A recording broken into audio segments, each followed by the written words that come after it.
আপনার জন্য যাকে বরাদ্দ করা হয়েছে সে পৃথিবীর শেষ প্রান্ত থাকলেও আপনি পাবেন, আর আপনার জন্য যদি কাউকে না রাখে আপনার চোখের সামনে থাকলেও আপনি পাবেন না। এই বাস্তবতাটা মেনে নেওয়াটাই বুদ্ধিমানের কাজ। কথা বলেন ঠিক না? যা আপনার নসিবে আছে সেটা পাহাড়ের নিচে থাকলেও আপনার কাছে আসবেই আসবে, আর যদি আপনার নসিবে না থাকে সুতরাং সেটা আপনার হাতের নাগালে থাকলেও আপনি কখনো পাবেন না। তাই পাওয়া নিয়ে শুকরিয়া করুন, না পাওয়া নিয়ে আফসোস নয়।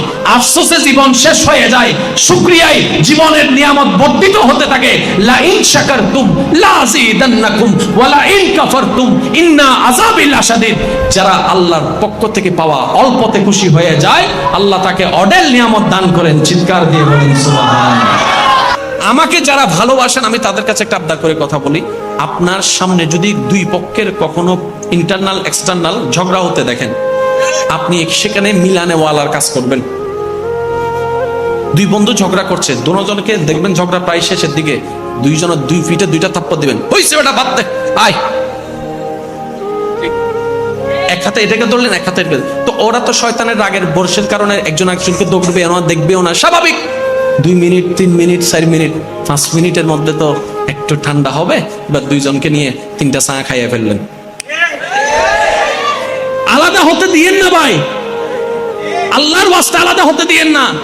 এই যে দেখেন আমাদের দুনিয়ার জীবন অর্ধেক শেষ হয়ে গেছে, এবার অতীত জীবন যে যতটুকু সময় কাটিয়েছি কোনো ভালো জিনিসের কথা মনে না পড়লেও দেখেন ওই ঝগড়ার কথা মনে পড়তেছে, ওই ধোঁকার কথা মনে পড়তেছে, ব্রেকআপের কথা মনে পড়তেছে, লসের কথা মনে পড়তেছে, কষ্টের কথা মনে পড়তেছে, অপমানের কথা মনে পড়তেছে, বিভিন্ন জায়গায় গিয়ে যে আমাদেরকে অবহেলা করছে ওইটা মনে পড়তেছে।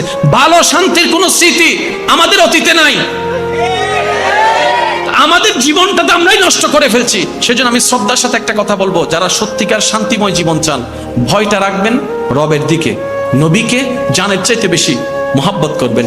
লা ঈমানা লিমান লা মুহাব্বাতা লাহু, আহলে বাইতের মোহাব্বত রাখবেন, সাহাবায়ে কেরামের মোহাব্বত রাখবেন, আল্লাহর বন্ধুদের মোহাব্বত রাখবেন, তাদের জীবন আদর্শকে বাচ্চাদেরকে শোনাতে